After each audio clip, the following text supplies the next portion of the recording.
Ramadan, and it's almost time for celebration. But not yet. We said last week that the last 10 days or so of Ramadan are the most important, when we find our most spiritual benefits taking place for every Muslim.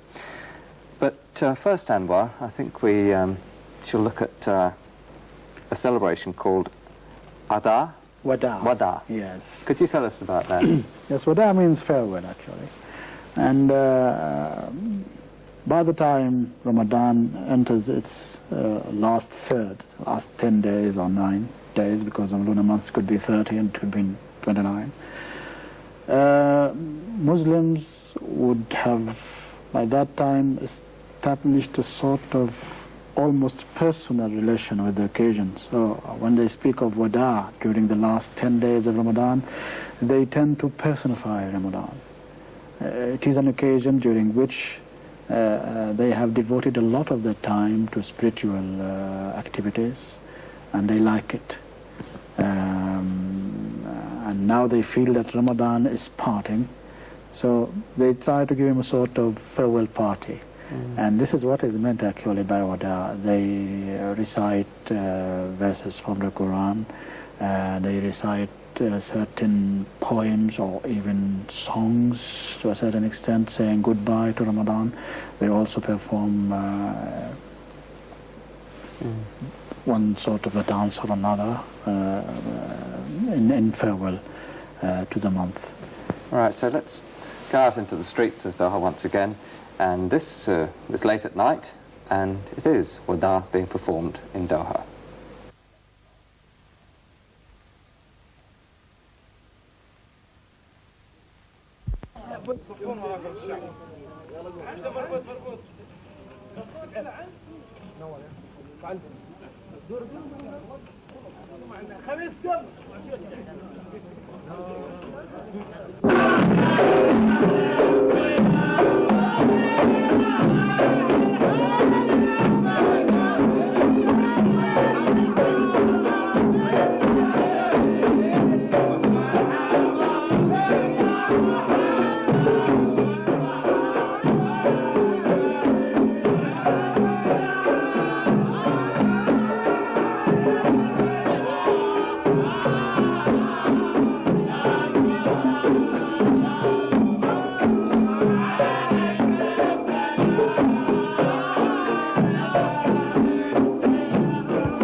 Wada being performed here in Doha.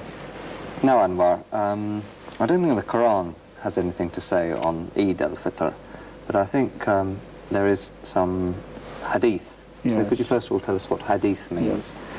Hadith means orders, explanations, lessons, if you will, uttered by the Prophet during his lifetime.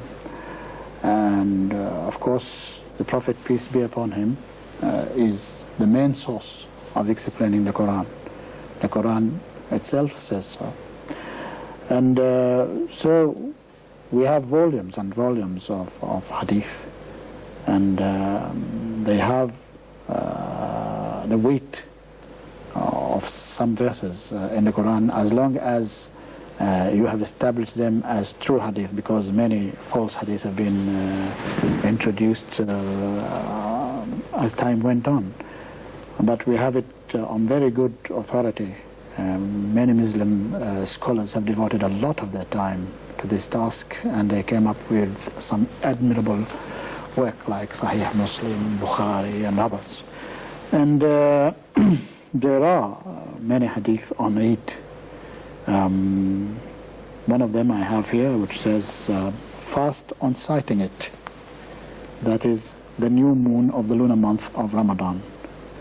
And break the fast on sighting it.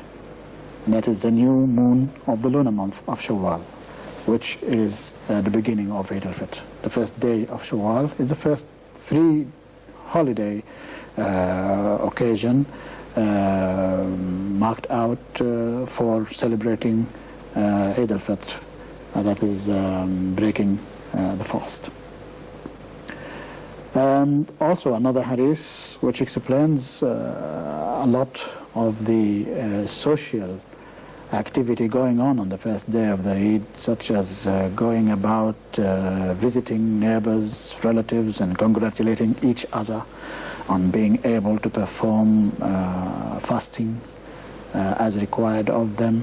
It also explains putting on new clothes for the occasion, and it also explains Arda, which you see performed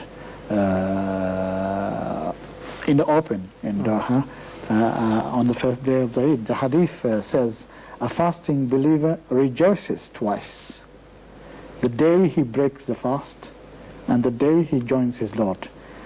That is, if he dies while still fasting in Ramadan. So what in effect the hadith is saying is that a faster has nothing to lose. If he lives, he rejoices on the first day of the Eid, breaking the fast. If he dies, then he also rejoices, because he would then be in union with his Lord. Well, we'll look at the Arda later on, but first of all, on the morning of Eid, there's the Salat al-Eid, and yes. I think you mentioned that you should have to put on your best ribbon tucker. Yeah. Yes.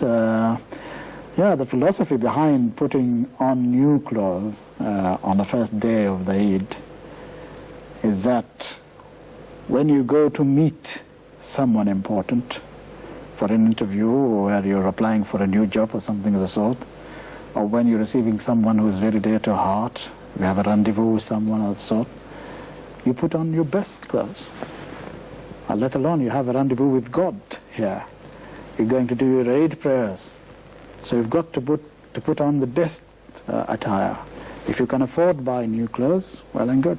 If not, clean what old thobe you have, put it on, and go in the best way you can look to perform these prayers. Right, so maybe we can have a look at the Salat al-Eid here in Doha.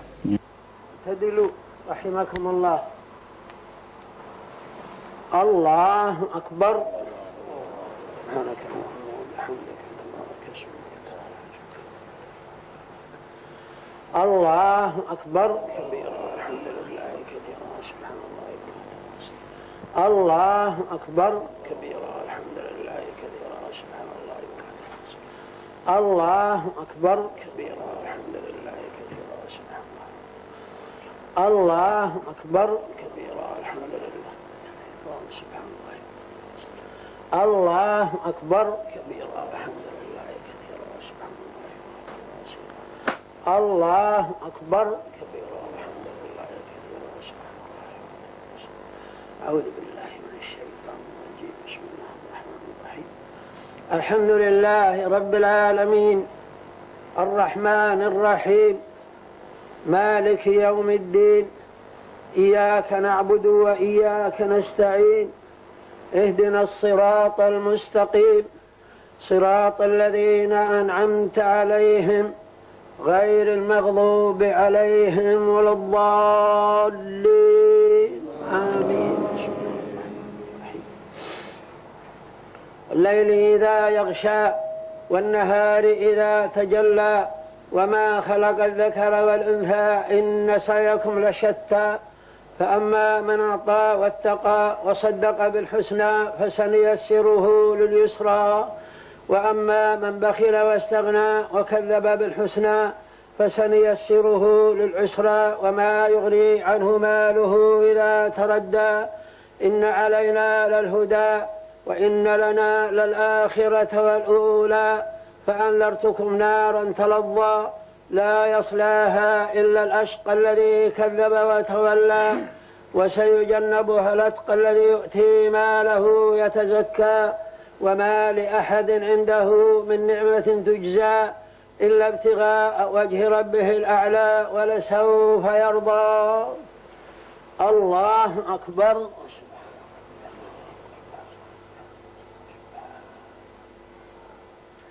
سمع الله لمن حمده. الله أكبر. It's very much similar to prayers on Friday, noon prayers on Friday, with a difference. On Friday, the Imam says a sermon and then performs the prayers. Eid Salah or Salat Eid, he performs the prayers first and then says the sermon afterwards. It is almost obligatory, not very much so, but there are degrees, when it comes to Islamic practice, degrees of obligation, There's something which is obligatory that you cannot at all do without. And there are others which you are advised not to do without. And there are others which you can do with or without, no problem. But Salat al-Eid is one of those who you are advised not to do without, because it is almost obligatory. And it is believed that if you fast and don't do Salat al-Eid, then your fasting is almost ruined or wasted. So is Zakat al-Fitr also. Zakat al-Fitr has to be paid to the poor or to the needy or to any organization, Islamic that is, that would see to it that the poor benefit from it. Again here, Zakat al-Fitr has to be handed out before the prayers, because there is another hadith here which says, keep the beggars and the needy off the streets on this day, Eid, that is, by giving them their dues in Zakat al-Fitr in good time, that is. So if you keep Zakat al-Fitr, then until after prayers, the poor souls will have to come out and beg for it. And that's a sight which, as Muslims, we are advised to eliminate by giving the poor their due before they ask for it. So these are two religious practices. But I think you said that family comes first, if that's the case. Yes. Yeah. Zakat, of course, there are many forms of Zakat. Zakat al-Fitr is only one part of it. And wherever you want to give Zakat, which is a sort of alms or taxes, whichever way you look at it. You are advised that al-aqrabuna awla bil ma'ruf, relatives have priority to your charity, if you may say so. So if you've got something additional to hand out or to give away, and you have a relative or a neighbor for that matter who is needy and poor, he has priority to this over others. And of course it's contagious. If everyone gives his relatives and neighbors, then it will automatically lead to the disappearance of beggars and needy people asking for charity in the streets. All right, now, having performed the Salat al-Eid, and then later on, I suppose, the first lunch for a month, Yeah. something new. Yeah. Later on in the afternoon, there's Arda. Is this performed everywhere or just here? No, I think every country has its own way of celebrating the occasion. Arda is something very common here in the Gulf states. It's also common in the Sudan, by the way, in certain areas. It is not, it's common in the northern Sudan, for instance, on occasions other than Eid al-Fitr. But say in the western Sudan, in other parts also of Sudan, it's very common. In the north of the Sudan, and also in Egypt, I'd say, and in many other Arab countries and Muslim countries, the occasion is best celebrated by children. They are the ones who show or express, rejoice, shall we say, more even than the adults who have been fasting. But I mean, the rejoice of the fasting believer will be a spiritual thing as well. The stress is very much, when it comes to rejoice in Islam, the stress is on a spiritual form of rejoice. But for the moment, let's see how the Qatari celebrates with the Arda.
The Arda being performed in Qatar.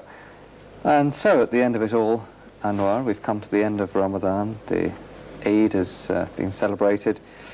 How can you sum up the whole atmosphere of Ramadan? I'd best sum it up by saying Kullu aam wa antum bikhair. Yes. Well, it is an experience that's cherished by any Muslim who performs it, of course, with a strong belief in it. No doubt, it has now been established by many scholars in the West and elsewhere that fasting is one of the means by which you can cut yourself off worldly matters. It is something in the mainstream of Islam to strike this clear balance between worldly matters and spiritual matters. This world and the hereafter. Day, night, black, white. This striking of a difference is very important. And if your body needs food to be nourished and to be healthy and to be strong, so does your spirit. And I think from time immemorial up to this date, there is nothing better than fasting to enable you really to achieve the status, shall we say, of an angel. As a matter of fact, we as Muslims believe, and I think many religions or other religions before us also had the same belief, that God has created almost 3 types of creatures, I mean thinking creatures, if we can say so. Angels, who are created to do all good, and devils, who are created to do all evil. And only man is bestowed with this power of doing evil and good on his own free will. A devil cannot do anything good even if he wanted to. So does an angel. He does everything good. He cannot do anything evil if he wanted to. But man, and this is why God is glorifying man. And in many verses in the Quran, God describes him as being the most honored of his creatures, because he has been honored with this power of choice between right and wrong, and good and evil. And if we practice choice to feed our bodies, we should also practice choice to feed our souls. This is all what Ramadan is about. Thank you very much, Anwar. And I hope that's given you a little insight into what Ramadan is all about. Thank you, Anwar, for helping me through the last 4 weeks. It's a pleasure. And I hope you have a very peaceful year to come. And